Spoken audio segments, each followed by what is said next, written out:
Welcome to Kung Fu Havoc 2 and Instagram. So, if you haven't watched the video, if you're on Instagram, in about 2 minutes you can go watch it on IGTV. So now I'm going to talk business about the double hula hoops and the technique used. So, if you haven't known me or you're just getting to know me, for those on Instagram, I have been doing Kung Fu for a majority of my life. I started martial arts when I was 7 in a freestyle karate. Then I was practicing karate on my own for a while, about 14, 15, maybe 16, I don't really remember, but I started taking Taekwondo in that area. Prior to that, from the age of 6 to the age of 12, I was a street fighter. You don't have to believe it, believe what you want. My skills speak for themselves. Nobody comes back after me for a second round. Nobody's smart anyway. So I started doing Taekwondo, and eventually I started doing Kung Fu, which is more of Wing Chun, Kung Fu, and Wushu. And then everything else I could pick up, I started picking up, like Kempo, all kinds of other stuff. So I studied a multifaceted styles of martial arts. I am the jack of all trades and the master of none, but those masters of none are the ones you got to worry about because we're unpredictable. In the 90s, I wanted to get into MMA, I wanted to get into UFC. They didn't have my weight class, which ironically now, after I've had a hip replacement and need another one, now they have my weight class. That's the bottom line on that. So now we're going to talk these ring techniques. The reason why I did this is because one of my favorite movies is The Warriors of Virtue. It came out about the time the second Ninja Turtles came out, but it's based in legend of the 5 Chinese dragons that came down from the heavens to save a village of people. This thing's totally misconstrued from that, though.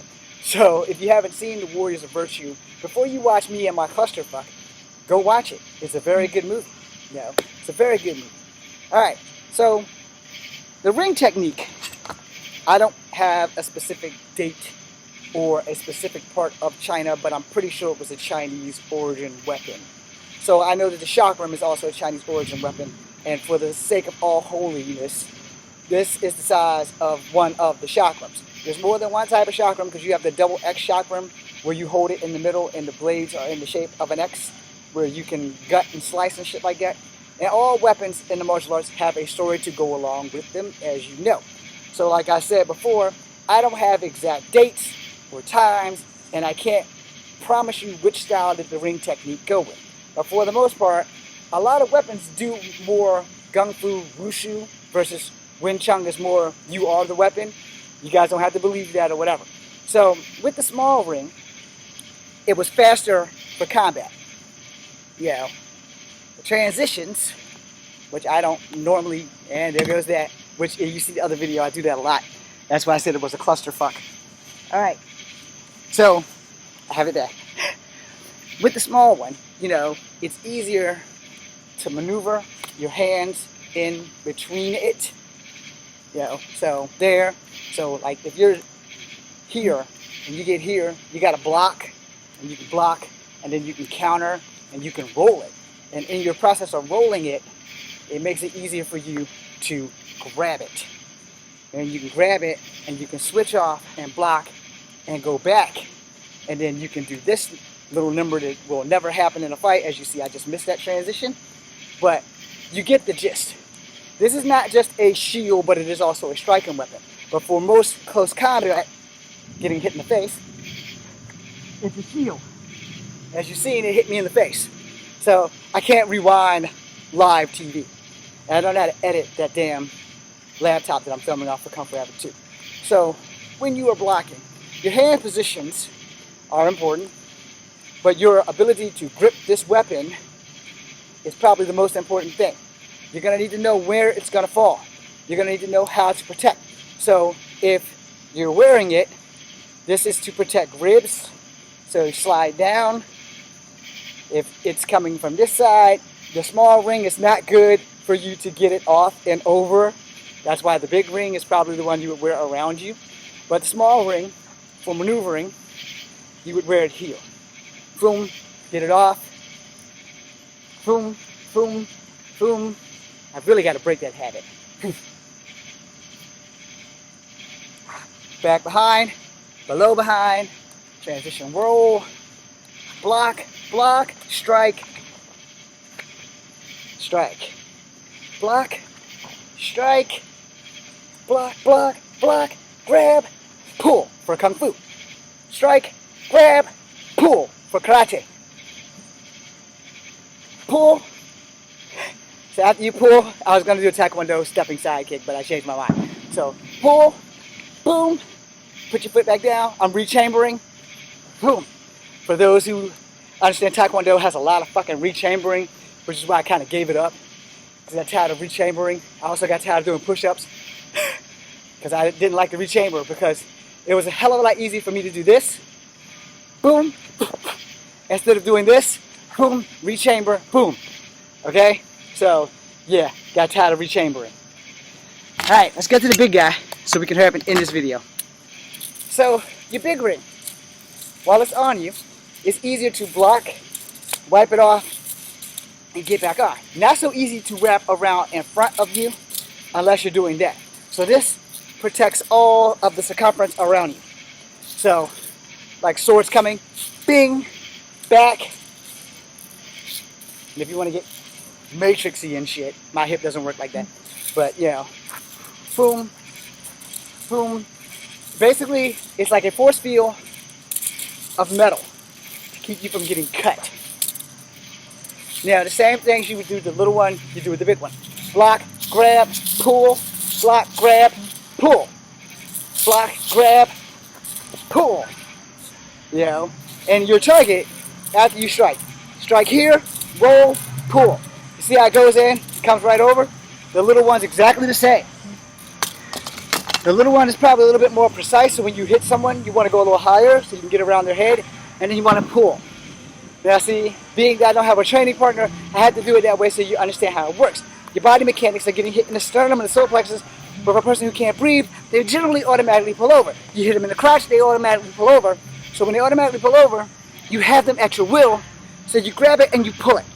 Now for karate, you're pulling it, you're going to use your power leg, which is the leg furthest away from your opponent, because you're going to generate the power with the torque. Boom! You're going to drive it into them.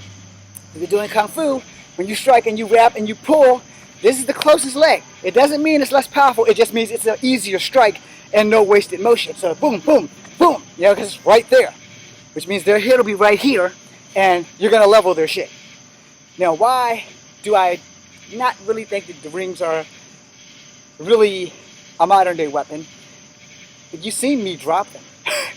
You've seen me do this, and that sumbitch flies out my hand every freaking time. Now, they're not distance weapons. You know, they really are for close quarters combat. You have to be pretty close to strike somebody with this damn thing. Boom, boom, boom, boom, boom, boom, boom. Yeah, see, I was ahead of myself. So now you see why it's not really a thing. For movies, it would be great because it introduces the world to something that most people have never seen. That's why I have you go watch The Warriors of Virtue before you watch me and my clusterfuck. So strike, boom, boom, you know, because here, here, here, kung fu, boom, boom, and then karate with the knee. Now the thing about martial arts is, in a real fight, your timing ain't right, you're sleeping tonight. Alright? It's really just that simple, because no one's going to let you hit them with a hula hoop or a brass metal ring. You know, wham, wham, whoop. You need to be on point with your shit. Now, you haven't heard me say this on Instagram, so this is a first for you. You have heard me say this on YouTube if you follow me on Kung Fu Habit 2 all the time. I always insist that no matter what the situation is, you personally never bring a weapon to a fight. Because the only skills that matter are the shit these things have and these things have. Because someone will bring a weapon. Your job is to remove that weapon and that danger from that situation and then go from there. And in all things, fighting someone with a weapon is dangerous regardless. Whether it's a movie or real life, it's still dangerous. So, you know, if you're going to train with a hula hoop. You know, it doesn't hurt as much. It'll give you enough torque to let you know you've been stung. But that also depends on who your training partner is. If your training partner is a dick and they're trying to hit you hard for real, it will have basically the same effect as an actual weapon. So be careful with that. And let me be honest. Alright? As a martial artist, if you are taught properly, no matter the martial art, anything that you put in your hand becomes a part of your skill set and becomes a weapon.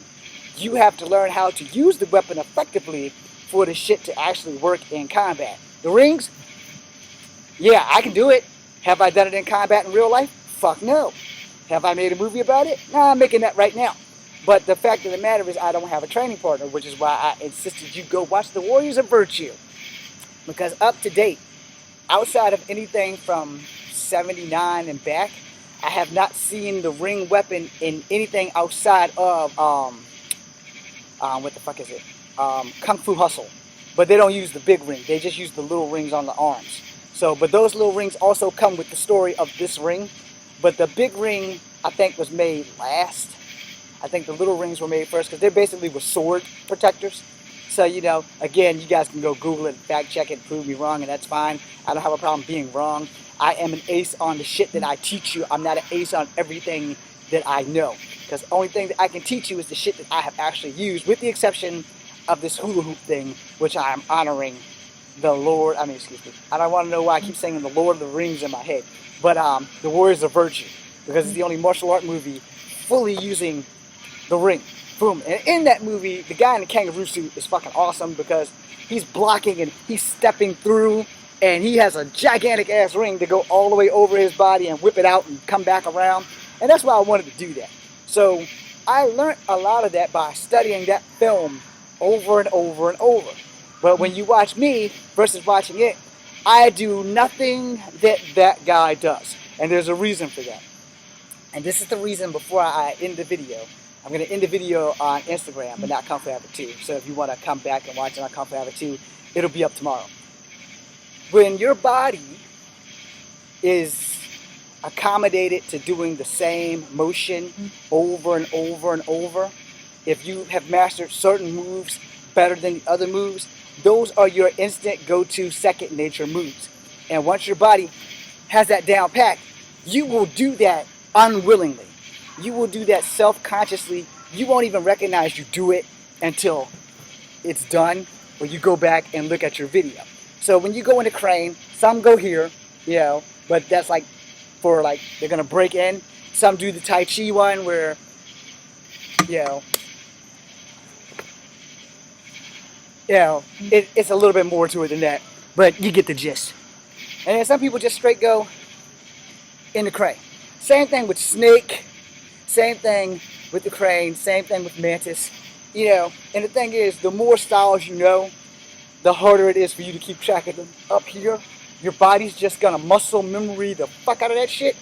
So that's how that shit works. So, you know, here, that's basically me working nunchucks. This is me doing snake. This is me doing mantis. Because your mantis strikes, your snake strikes, your crane strikes, they all tend to have the same motion. And if they don't, my body only remembers it that way. Because some people start mantis here and then here. And it's the same thing as going to longbow and the push.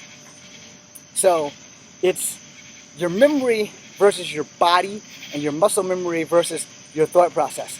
Your thought process will always be moving.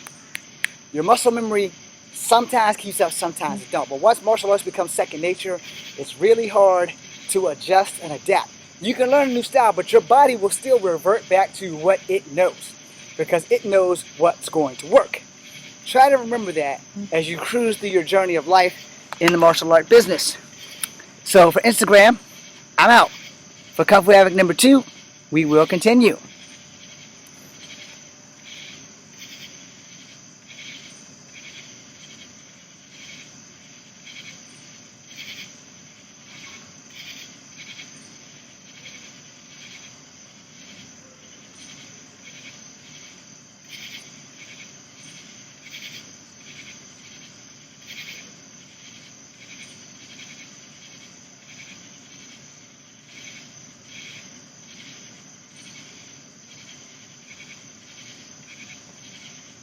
Okay, so while I'm working on that, and the sky's looking funky, so we need to hurry this along. Kung Fu Havoc number 2. Here's what we're gonna do. Alright, so you see me do the double rings, and I kept one on my body and one at guard. Alright, so this is guard also, but this is guard strike, and this is defend. So strike, block, back on, strike, block. So basically that is, the guy's over here, I block. The guy's over there, I blocked. Understand? So I struck him and I blocked him. That's what I meant to say. So it's basically two guys. So let's say if it was three. So boom, boom, block, you know. Or I could have left it on for the guy behind me, and then it would have been boom, boom, boom. But this would have been my protector in case this guy has a weapon. So if this guy has a weapon and I block, and I can block from here too. So when I do this, I'm also setting up a double strike, but I may not have the time.